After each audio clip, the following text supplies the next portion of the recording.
Let's summarize what we have covered in this module.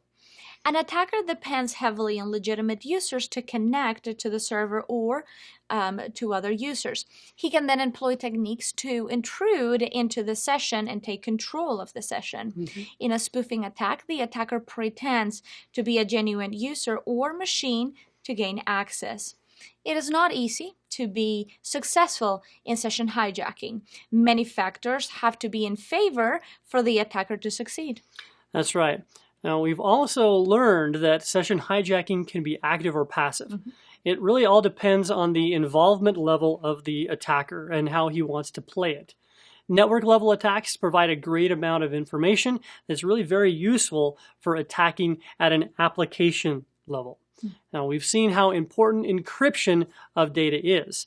You have a variety of tools to aid in session hijacking. Yeah, and we cannot take session hijacking lightly, as attackers could steal information, delete information, and can cause more damage.